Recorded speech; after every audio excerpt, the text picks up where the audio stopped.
Meus caros amigos e amigas que nos acompanham, vamos começar mais uma reflexão hoje. Vamos começar rezando, pedindo ao Senhor a sua graça e a sua bênção, porque Jesus disse uma coisa muito importante: sem mim nada podeis fazer. Nós não podemos esquecer disso. Todas as vezes que a gente quer fazer alguma coisa ligadas à obra de Deus, ou mesmo alguma coisa na nossa vida, a gente tem que pedir a graça de Deus, a bênção de Deus. Em nome do Pai, do Filho e do Espírito Santo. Amém. Vinde, Espírito Santo, enchei os corações dos vossos fiéis e acendei neles o fogo do vosso amor. Enviai, Senhor, o vosso Santo Espírito e tudo será criado e renovareis a face da terra. Deus bendito, que instruíste os corações dos vossos fiéis com a luz do Espírito Santo, fazei, Senhor, que nós apreciemos nesse momento retamente todas as coisas, segundo o mesmo Espírito Santo, e gozemos sempre da sua consolação por Cristo nosso Senhor. Amém. E que também a Virgem Maria nos acompanhe neste momento com a sua intercessão materna. Ela que reza, que intercede por nós sem cessar, na glória e na comunhão de Deus que ela está. Ave Maria, cheia de graça, o Senhor é convosco. Bendita sois vós entre as mulheres. Bendito é o fruto do vosso ventre, Jesus. Santa Maria, Mãe de Deus, rogai por nós, pecadores, agora e na hora de nossa morte. Amém. Glória ao Pai, ao Filho e ao Espírito Santo, como era no princípio, agora e sempre. Amém. Querido São José, rogai por nós. Em nome do Pai, e do Filho e do Espírito Santo. Amém. Muito bem, agora podemos conversar. Depois que a gente reza, coloca na mão de Deus, né? Pedindo a Deus que ilumine a nossa inteligência, que Deus ilumine, fortaleça também a nossa vontade, as coisas correm bem. Já estou vendo aí muita gente entrando aí na nossa conversa, né? Sejam bem-vindos. Você pode aí compartilhar, o Evandro Correia está aí entrando, a Adriana Neri, né? Tânia Mara, seja bem-vinda também, Silvia Barros. É uma alegria poder conversar com todos vocês nesse momento. O que nós vamos conversar hoje? Hoje, gostaria de conversar sobre uma coisa muito importante, que é o seguinte, né? Muitos católicos dizem assim: eu acredito em Deus, mas eu não quero saber da igreja, né? Eu vivo só a minha vida particular, tal, mas o que dizer a respeito disso? Algo que não está certo. E eu gostaria de colocar aqui nessa conversa hoje com vocês, e você pode mandar aí a sua pergunta a minha, pelo menos algumas perguntas eu tentarei responder, a importância da igreja, né? Porque a igreja não é uma instituição primeira criada por um homem. Não foi nenhum papa, não foi nenhum bispo que criou a Santa Igreja Católica, foi o próprio Jesus. Ora, se Jesus instituiu a igreja sobre São Pedro e sobre os apóstolos, então é algo dele. Jesus, né, que estava caminhando com os discípulos, era chamada Cesareia de Filipe, e perguntou: quem dizem os homens que eu sou? Né? Aí começaram a dizer: bem, Senhor, um dizem que o Senhor é João Batista que ressuscitou, outros dizem que o Senhor é Elias que voltou, outros dizem que o Senhor é um grande profeta. Aí Jesus pergunta para ele: mas e vocês? Para vocês, né? Estou andando com vocês faz aí já quase 3 anos, vocês viram meus milagres, para vocês, quem eu sou? Aí São Pedro, né? Sempre São Pedro, né? Tu és o Cristo, o Messias, o Filho de Deus vivo. Ora, meus irmãos, não era fácil dar essa resposta, não, né? Porque os judeus esperavam o Messias desde Abraão, né? E Pedro vai exatamente no alvo. Tu és o Cristo, o Messias, o Filho. E Jesus ficou impressionado. Jesus percebeu que aquilo que Pedro disse não saiu de Pedro, né? Jesus disse: feliz é Simão, né? Porque não foi você quem disse isso, foi meu Pai que te revelou. Por isso eu te digo, né? Sobre ti, Pedro, eu edificarei a minha igreja. Olha, primeiro você preste bem atenção nessa frase. Fala em São Mateus capítulo 18, versículo 16, diz o seguinte: sobre ti, Pedro, edificarei. Edificar quer dizer construir a minha igreja. Note esse pronome possessivo, minha. A igreja é dele. A igreja ensina que é o corpo de Cristo. Cristo quer reunir toda a humanidade nele, para de novo trazer a humanidade para o Pai. Esse é o sentido da igreja, né? O primeiro parágrafo do Catecismo da igreja explica o seguinte: que Deus perfeito, né, no ato de bondade e misericórdia, nos criou, para quê? Para nós participarmos da sua felicidade. Só que o pecado entrou na história da humanidade e dispersou a humanidade. Você percebe lá no livro do Gênesis, que depois que aconteceu o pecado original, o pecado inundou a face da terra. A humanidade se dispersou, se separou de Deus. Então a gente vê, por exemplo, o pecado de Caim, que mata Abel, um irmão que mata um irmão, aquele fratricídio. Depois a gente vê aquele episódio da Torre de Babel, os homens querendo, né, chegar a ser Deus pela própria orgulho e vaidade. Depois Deus, né, vê aquele pecado tremendo de Sodoma e Gomorra, e Deus quer até acabar com a humanidade. Então temos aquele episódio do dilúvio. O que significa tudo isso? O pecado inundou a face da terra e a humanidade se dispersou, se separou de Deus. Ora, Deus tinha criado a humanidade no paraíso para viver em comunhão com Ele. Então, qual é a solução que Deus dá para tudo isso? É Jesus Cristo e a igreja. A igreja é formada em Cristo, porque a igreja é o corpo místico de Cristo. O Papa Pio XII escreveu uma encíclica, Mystici Corporis Christi, o corpo místico de Cristo. Ou seja, o catecismo da igreja diz que a igreja é a reação do Pai ao caos que o pecado provocou na história da humanidade. Então, como é que o Pai vai reunir de novo toda a humanidade para Ele? Em Cristo, na igreja. A igreja é o corpo de Cristo. Cada um que é batizado, que entra nesse corpo, então forma o corpo de Cristo. E lá na primeira carta de São Paulo aos Coríntios, capítulo 15, São Paulo diz, então, quando Cristo voltar, quando houver, então, a consumação da igreja, então, o Cristo vai entregar ao Pai todas as coisas. E Deus será tudo em todos. Ou seja, voltaremos ao estado inicial do paraíso, que o pecado estragou e que Cristo vai restaurar com a igreja. Por isso a igreja é fundamental. O Concílio Vaticano II chamou a igreja, lá naquele documento importantíssimo, a Lumen Gentium, no número 5, chamou a igreja de Sacramento Universal da Salvação. Ou seja, é a igreja que vai salvar o mundo inteiro. Sacramento universal da salvação. Por isso que a igreja é chamada de católica. Católica quer dizer universal. Não é? Católica quer dizer exatamente universal. Por quê? Porque Cristo enviou a igreja ao mundo inteiro. Bem, a igreja, né, Jesus deixa bem claro, então, sobre ti, Pedro, edificarei a minha igreja. É interessante que ele já tinha dito para Pedro, não sei se você já notou isso, quando Jesus encontrou Pedro pela primeira vez. Está lá no Evangelho de São João, no capítulo 1, versículo 40. André, que era irmão de Pedro, Santo André, era discípulo de São João Batista. E André encontrou Jesus e levou o seu irmão, que se chamava Simão, até Jesus. E Jesus olha para Simão e diz, tu és Simão, filho de João, serás chamado Quefas. Veja, Jesus aí já profetizou que a igreja seria construída em cima de Pedro. Serás chamado Quefas. Quefas é uma palavra em hebraico que quer dizer pedra, Pedro. É a mesma coisa em português. Depois, lá na frente, então, Jesus vai dizer, tu és Quefas. Mudou o nome dele, de Simão para Pedro. Né?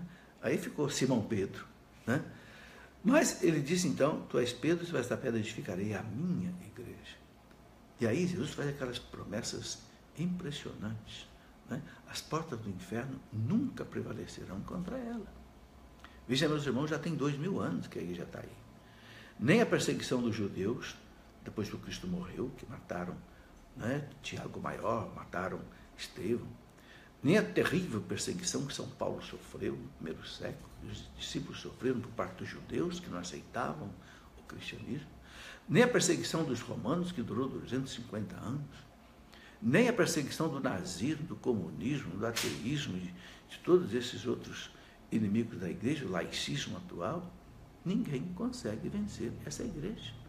É a prova de que a igreja é invencível, porque o Cristo disse, as portas do inferno não prevalecerão contra ela. Houve um historiador da igreja, aliás, protestante, chamado Ludwig von Pastor.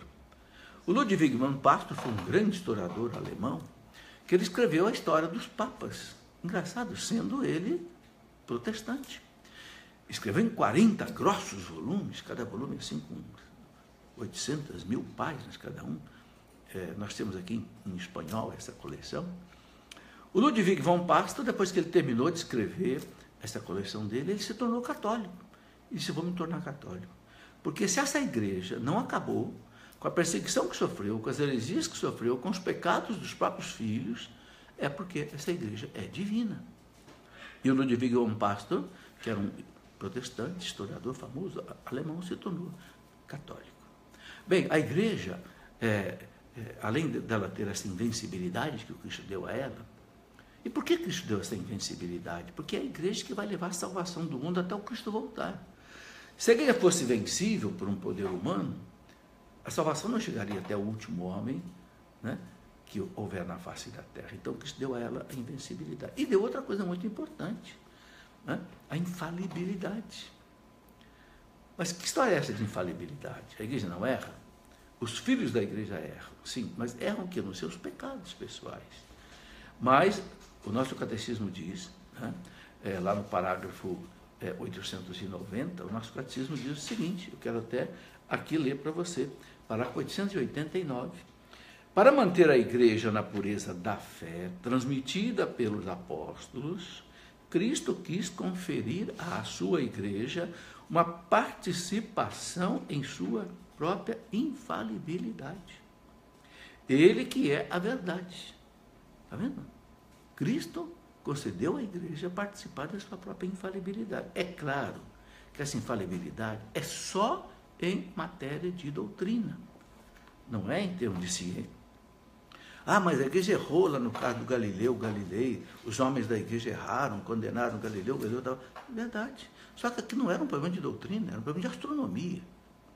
Então, os homens, os filhos da igreja, erraram muito em muitos aspectos administrativos, mas tem uma coisa, nunca um papa da igreja revocou, cancelou o ensinamento de um papa anterior. Nos 21 concílios ecumênicos que a igreja já fez, nunca um concílio ecumênico, um concílio universal, onde o papa reúne todos os bispos do mundo, e já foram 21 na história da igreja, nunca um concílio cancelou o ensinamento doutrinário do papa anterior. O nosso credo tem 2000 anos e nunca alguém alterou o credo, nenhum papa, nenhum concílio. Não é por quê? Porque é a expressão da infalibilidade. Meus irmãos, o Espírito Santo que guia a igreja, né, ele não se contradiz, ele não pode ensinar para a igreja através do magistério da igreja, o Papa e os bispos, uma coisa no primeiro século e querer ensinar outra coisa no século X ou no século XX. Não, ensina sempre a mesma coisa. Nosso credo tem 2000 anos. Essa é a estabilidade, né, que a doutrina católica tem. Né? Então, além da invencibilidade, nenhum poder humano vai poder vencer a igreja. Pode, nós já somos vitoriosos nesse aspecto. Também a infalibilidade, quer dizer, nós podemos então confiar na verdade ensinada pela igreja. Quando você pega o catecismo da igreja católica, por exemplo, você pode, joga a tua vida ali, porque Cristo prometeu à igreja participar da sua infalibilidade. O Papa tem essa infalibilidade quando ele proclama um dogma. Mais ou menos uns 12, 13 vezes na história da igreja, um Papa proclamou um dogma. Por exemplo, o Papa Pio IX proclamou o dogma da Imaculada Conceição da Virgem Maria, em 1854, depois em 1958, Nossa Senhora apareceu em Lourdes e confirmou para Bernadette, né? Ela disse: eu sou a Imaculada Conceição. Depois o Papa Pio XII, em 1950, proclamou o dogma da Assunção de Nossa Senhora ao céu, é muito interessante. Né?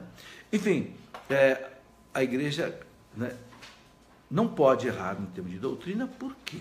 Porque a doutrina é essencial para a nossa salvação. É só nisso que a igreja não pode errar. E outras coisas, né, a igreja poderia errar. Bem, eu tenho aqui o Everaldo e a Alexandra, perguntam o seguinte: sou católico, sempre fui, mas há tempos me afastei. No entanto, nunca me afastei de Deus. Estou apenas acompanhando minha doutrina. O que fazer para me aproximar novamente? Ô Everaldo, muita gente se afasta da igreja, sabe por quê?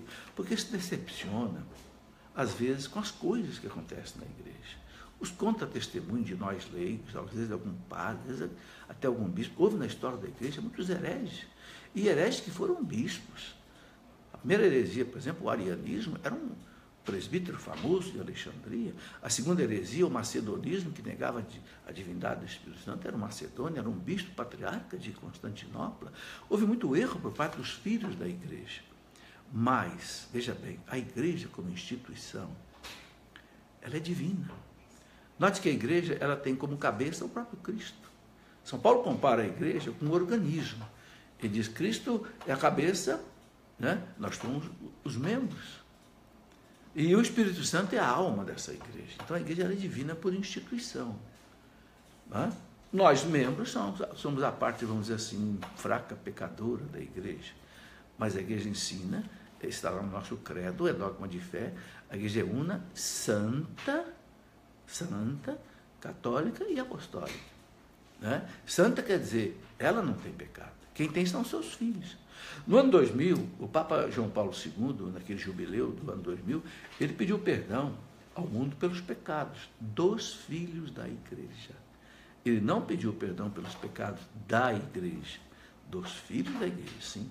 Nós, filhos da igreja, temos pecado, nós nos confessamos. Né? Mas a igreja como instituição divina, o corpo de Cristo, ela não é atingida na sua, vamos dizer, instituição pelos pecados dos seus filhos. Então, voltar para a igreja é muito simples. Né? Sempre é bom, por exemplo, uma conversa com um sacerdote, né? Pelo sacramento da confissão. Volta para a igreja. Né? Especialmente nesse tempo de quaresma, tempo de graças abundantes. Volte para a igreja. A igreja é a nossa mãe.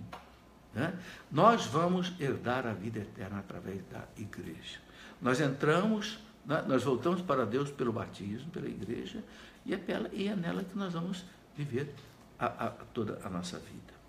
Bem, eu tenho aqui também o Luiz Carlos Paixão, que diz assim, a igreja tem devoção por Maria. Quando os nossos irmãos separados começaram a deixá-la de lado? Bem, Luiz, pela história, a partir de 1517, quando houve a Reforma Protestante, em que começou a haver, então, aí essa separação. Mas é muito importante dizer que os primeiros reformadores não rejeitavam de forma alguma o culto à Virgem Maria. Tanto assim que Lutero cantava o Magnífica todo dia. É muito, muito interessante isso. Não é? O Calvino chamava Nossa Senhora de a Virgem Maria. Não havia essa certa separação que existe hoje, de jeito nenhum. E outra coisa, Lutero também, ele não proibia nem as imagens. Ele deixava facultativo, quem quiser use, quem quiser não use.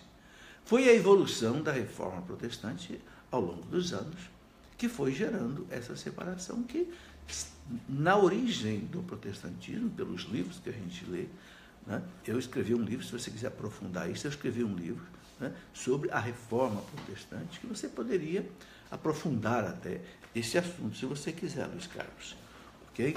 E ali eu coloco exatamente toda a parte histórica do que aconteceu, porque que Lutero deu aquele brado em que ele, né, escreveu lá na porta da igreja de Wittenberg, onde ele morava, as 95 teses contestando a doutrina católica, e por que os príncipes alemães apoiaram Lutero, por que houve então aquela verdadeira revolução religiosa, em que praticamente a Alemanha se tornou protestante, depois a Inglaterra, depois até parte de outros países, a igreja praticamente perdeu um terço de seus filhos, né?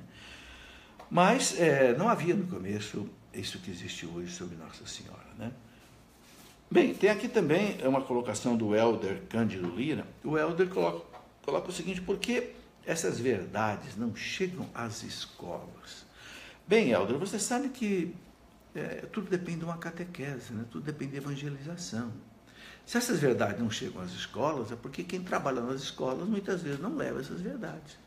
Eu me lembro que quando eu era menino, eu fazia o que nós chamamos de curso primário, os 4 primeiros anos, né? A minha professora, num colégio do Estado, era o Grupo Escolar Conde Moreira Lima, colégio do Estado, minha professora dava aula de religião para nós. Era uma professora católica que falava de tudo, de mandamento, de sacramento, falava até de penitência. Né? Nessa escola eu fui preparado para a primeira comunhão, depois com outro colégio também, mas isso hoje, infelizmente, mudou.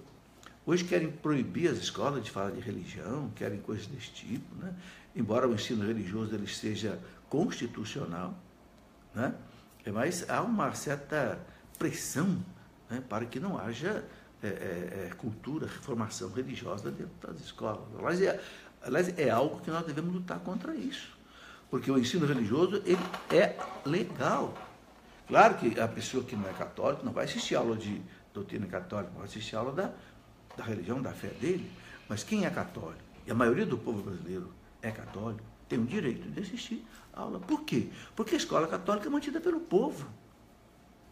Com o dia dos impostos, olha, se o povo, na sua maioria católica, está aprovado na Constituição, tem esse direito. Aí é muito importante que os professores católicos tenham coragem de falar disso.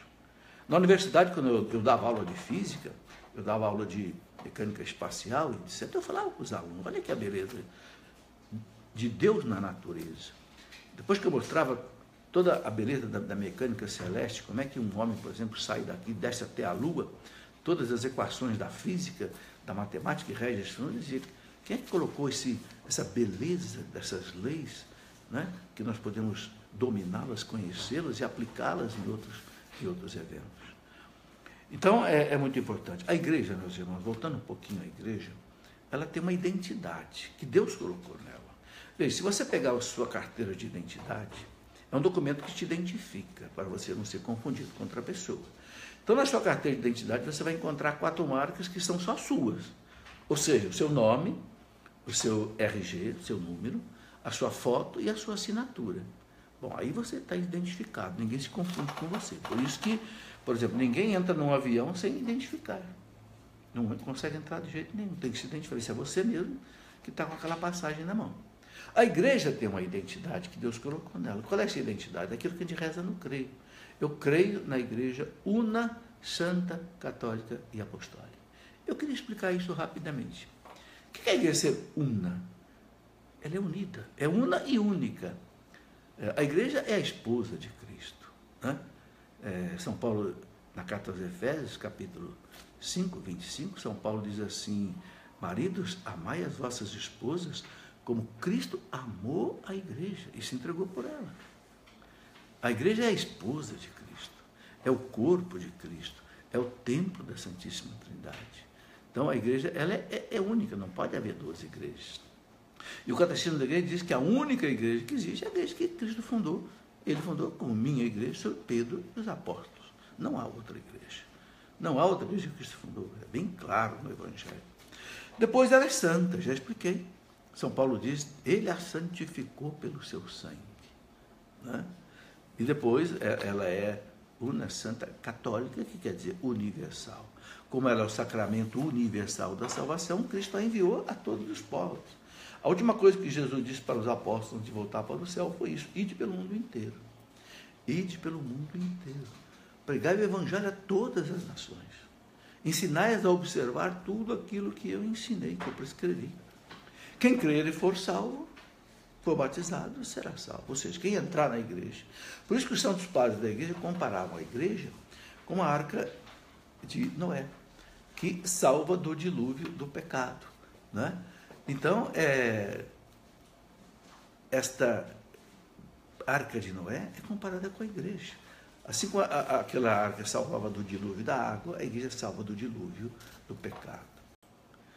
Bem, meus amigos, tivemos aí um problema com a nossa internet. Acontece, a internet é assim mesmo, de vez em quando cai, a gente volta, mas eu queria continuar um pouco mais essa nossa conversa. Eu estava respondendo a pergunta, né, da Maria Jandira. Ela pergunta se... Né? Por que tem cristão que diz que acredita em Deus, mas não acredita na Bíblia? Eu estava dizendo exatamente isso, que Jesus acreditou na Bíblia, no Antigo Testamento. Todas as profecias falavam dele no Antigo Testamento. E ele dizia, para que se cumpra as Escrituras. Toda hora Jesus dizia isso. Né? Quando ele morreu, ele rezava o Salmo 21 do Antigo Testamento. Né? Quando ele enfrentou o demônio no deserto, veja que coisa impressionante, ele usou 3 vezes a Sagrada Escritura para afastar a tentação do demônio. Ele disse, não é? Nem só de pão vive o homem, mas de toda palavra que sai da boca de Deus, uma citação do Deuteronômio. Depois ele diz, não é? quando o demônio levou lá para o alto do templo e queria que ele se jogasse de lá, ele disse, né, citando o Salmo 90, às vezes até o demônio acredita na Bíblia. Citou para Jesus o Salmo 90. Ele disse para Jesus, se te joga lá para baixo, porque está escrito, né? Os anjos te sustentarão em tuas mãos para que teus pés não tropecem em alguma pedra. O demônio citando o Salmo 90 para Jesus. Até o demônio acredita na Bíblia. E depois, né, na última tentação, quando o demônio quer que ele o adore, né, ofereceu a Jesus todos os reinos do mundo, que tudo era dele, Jesus disse, não tentarás o Senhor teu Deus. Né? Citou de novo o Deuteronômio. Então, é inequívoco, né, que Cristo acreditava profundamente na Bíblia, cara. Então, os homens que escreveram a Bíblia, chamados agiógrafos, né, ou que quer dizer em grego, escritores sagrados, eles escreveram inspirados pelo Espírito Santo. São Pedro fala claro, toda a Escritura foi inspirada por Deus. São Paulo fala bem claro, a Escritura foi, né, tudo que foi escrito para nos exortar, edificar, consolar. A carta aos Hebreus diz claro, né, a palavra de Deus é viva, eficaz, mais penetrante que uma espada de 2 gumes, capaz de separar até a alma do Espírito.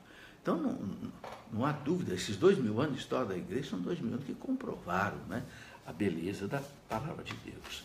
Bom, a Selma Maia pergunta aqui o seguinte, por que na igreja católica, na missa, nunca se fala das passagens sobre os milagres que Jesus fez, como fazem na igreja evangélica? Mas claro que fala, Selma.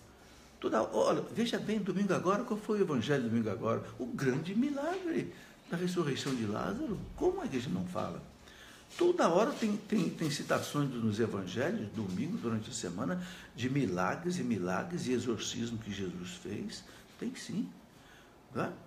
Pode ser que algum sacerdote na sua homilia não enfatize isso, mas que as leituras dos evangelhos, né, estão repletas aí dos milagres de Jesus, aquele cego que Jesus curou lá em Jerusalém, aquele aleijado de 38 anos que estava ali na beirada daquela né, piscina Betesda, e não tinha ninguém que o colocasse dentro d'água, quando o anjo, né, sacudia a água, então Jesus o cura. Nossa, toda hora a gente vê isso, né? E ela pergunta como fazem, né? Falar sobre salvação é importante, mas falar sobre curas e milagres também concordo com você. Né? É importante sim, e a igreja coloca assim, né? É bastante visível isso nas leituras. Quem vai à missa todo dia, nas leituras dos evangelhos, vê isso. Aliás, eu, no meu site, né, eu publico todo dia uma reflexão sobre o evangelho, uma reflexão pequena, de 4 minutos do evangelho do dia, né, para você ter a sentir o sentido, vamos dizer, mais importante do evangelho de cada dia. O amigo João Pires pergunta aqui o seguinte, a Igreja Católica é a única fundada por Jesus? Por quê? Bem, nós acreditamos que é. Porque é muito claro no Evangelho de São Mateus, capítulo 16, versículo 16, seguinte, Jesus diz para Pedro, tu és Pedro, se esta pedra eu edificarei a minha igreja. E claro, ele disse ele não disse as minhas igrejas, não, ele disse a minha igreja. Ele usou o pronome possessivo minha, e o artigo singular feminino, né, ele não usou no plural. Então, quer dizer, é uma interpretação assim, lógica, óbvia da palavra de Deus. Todas as Bíblias, inclusive as Bíblias que não são católicas, dos nossos irmãos separados, trazem a mesma tradução. Ora, então, como entender que a outra igreja, ele diz que é a igreja dele, a minha igreja, é sobre ti, Pedro? Ele identificou bem claro. Ele fundou a igreja sobre Pedro e os apóstolos. Né? E disse para os apóstolos, lá está em Lucas 10, 16, quem vos ouve, a mim ouve. Quem vos rejeita, a mim rejeita. Quem me rejeita, rejeita aquele que me enviou.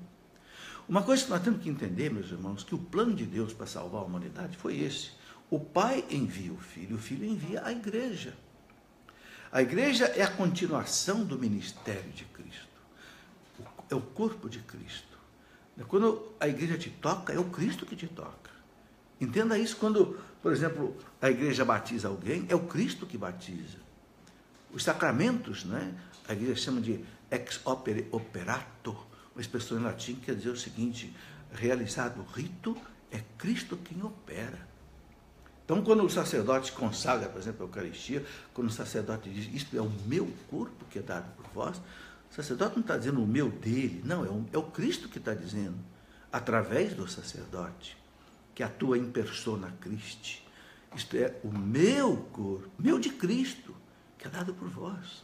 Isto é o meu sangue, ou seja, é o Cristo que naquele momento, pela ação do Espírito Santo, realiza a transubstanciação, ou seja, a transformação das espécies, do pão e do vinho, no corpo e sangue de Cristo.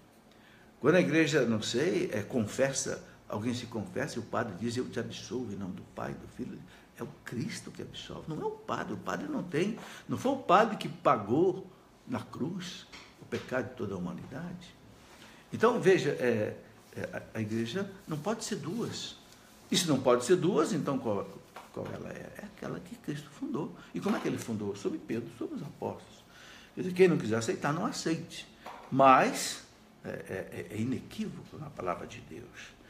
Bem, ainda continuando a nossa reflexão, eu gostaria de colocar ainda mais alguma coisa. Eu estava falando sobre a identidade da igreja. A igreja una, santa, católica e apostólica. Veja, isso, meus irmãos, são 4 dogmas, ou um dogma em 4 partes. Não é? Porque todo o nosso credo, os 12 artigos do credo, são 12 artigos dogmáticos. Então, a igreja, eu já colocava a igreja ser universal, ela é enviada ao mundo inteiro, e ela é apostólica.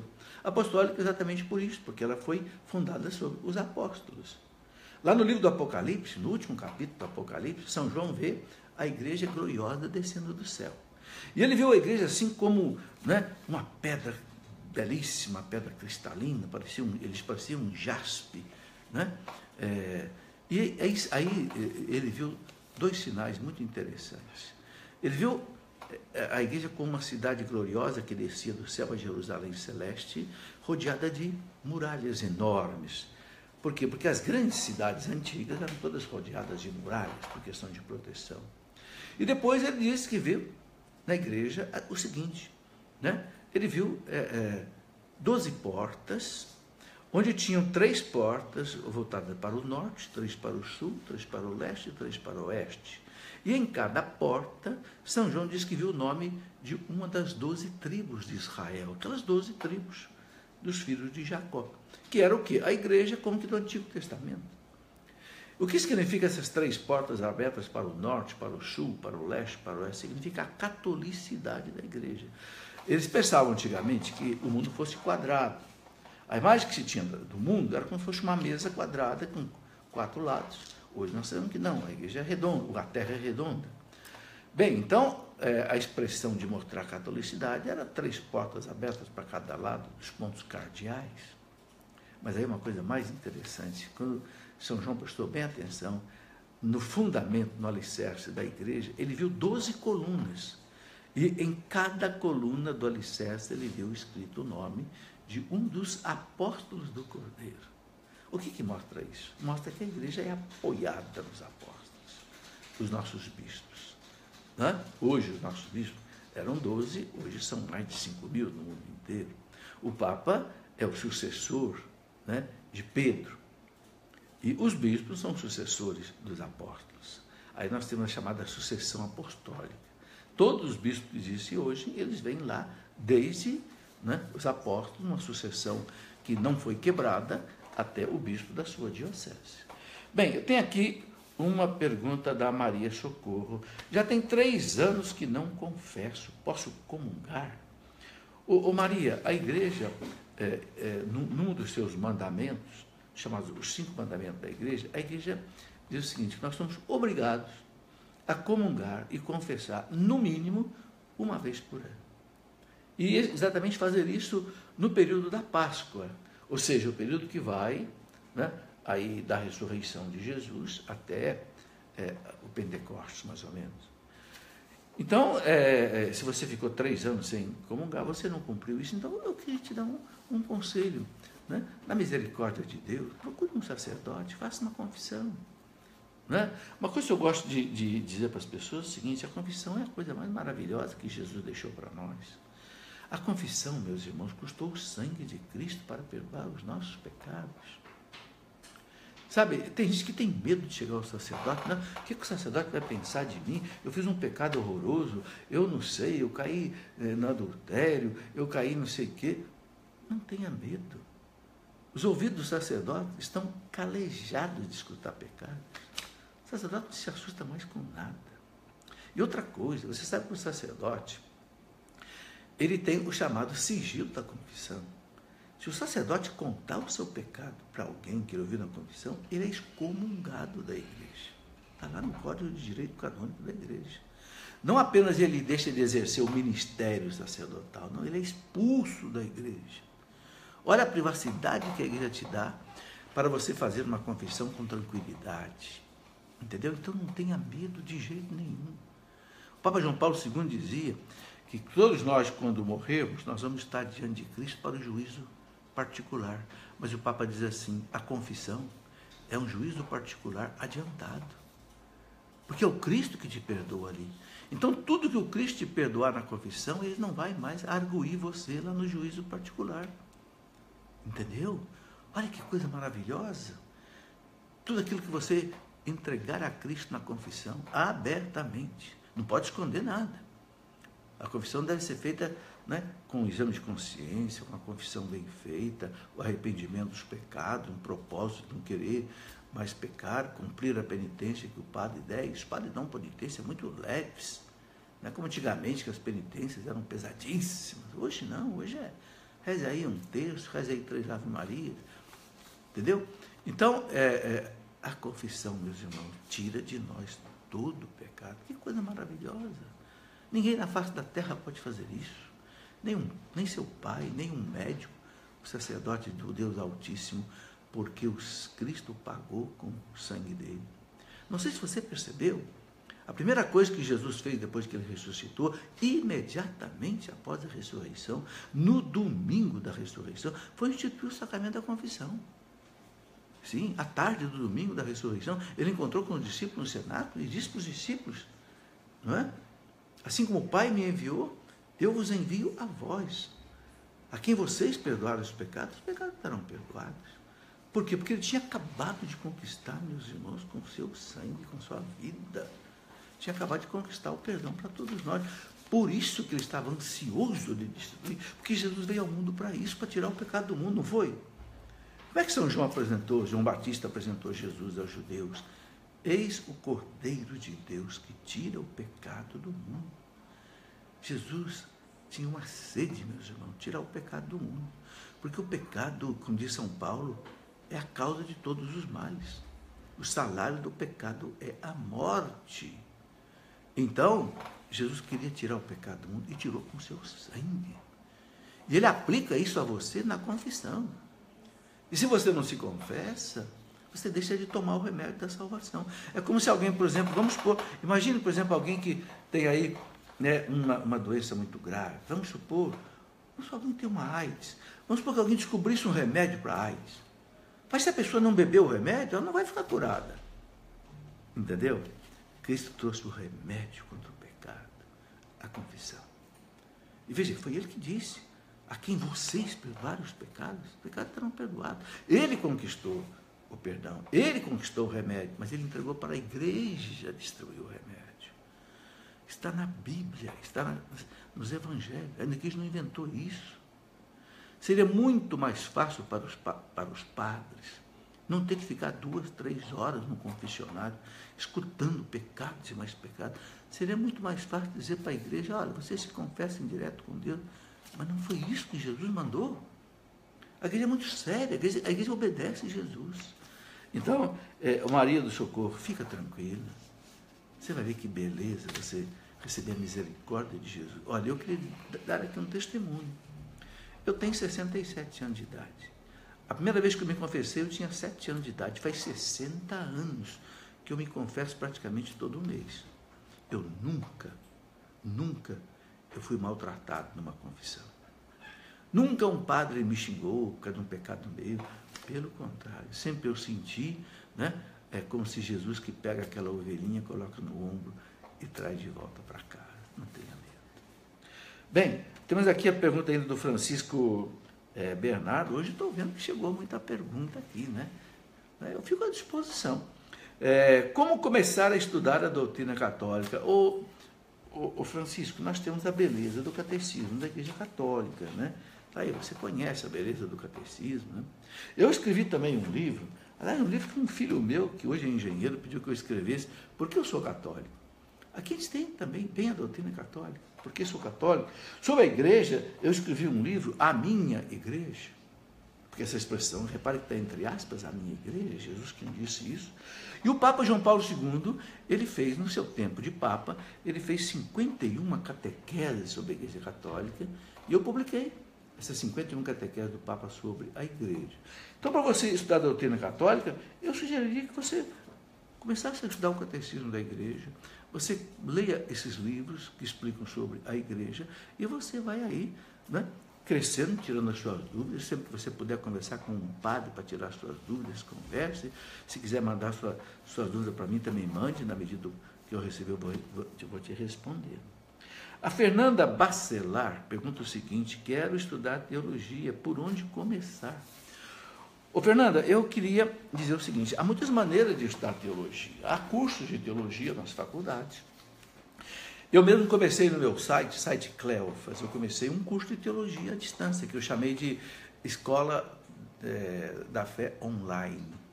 Se você entrar no site Cleofas, você clicar lá na janelinha, está escrito lá Escola da Fé Online, é um curso de teologia à distância.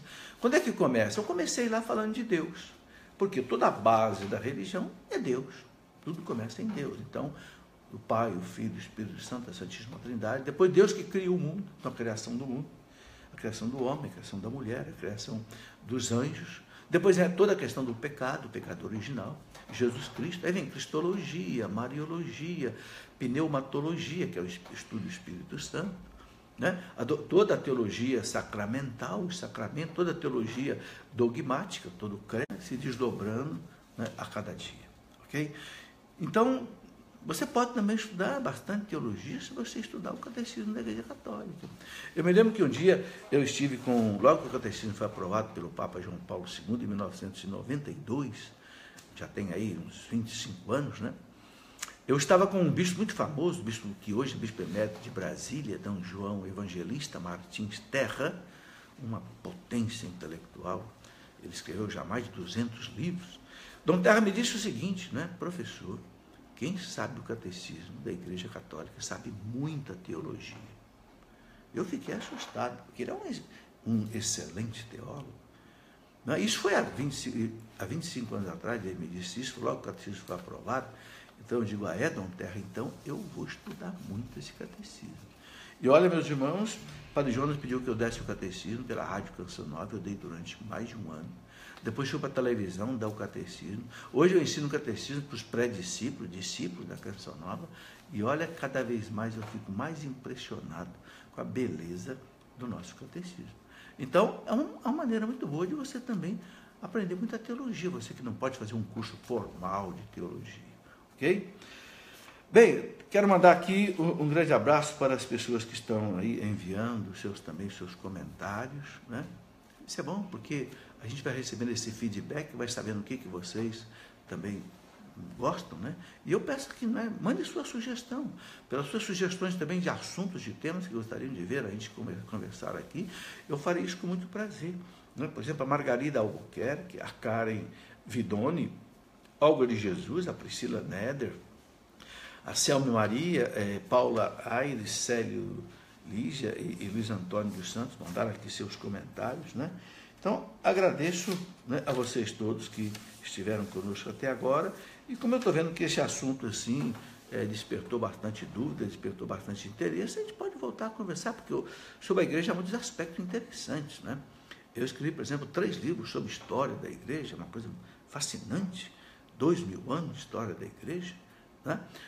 Eu tenho livros publicados sobre um livro que eu chamei de No Coração da Igreja, que são textos muito bonitos de santos padres da igreja, de santos doutores da igreja, que amadureceram, né,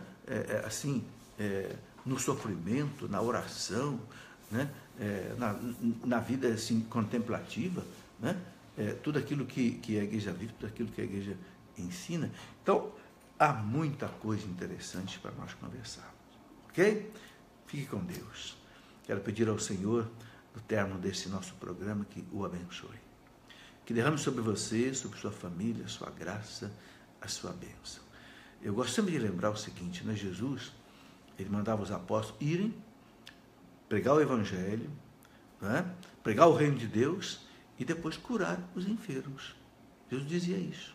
Olha, até aqui nós ouvimos um pouco do Evangelho, nós ouvimos um pouco das coisas do reino de Deus. Então eu peço agora que o Senhor, na sua bondade, na sua misericórdia, pela intercessão de Nossa Senhora de São José, conceda a você hoje a graça, a bênção que você precisa, para que você tenha saúde no seu corpo, tenha saúde na sua alma. Em nome do Pai, e do Filho, e do Espírito Santo. Amém. Vá em paz, que o Senhor te acompanhe.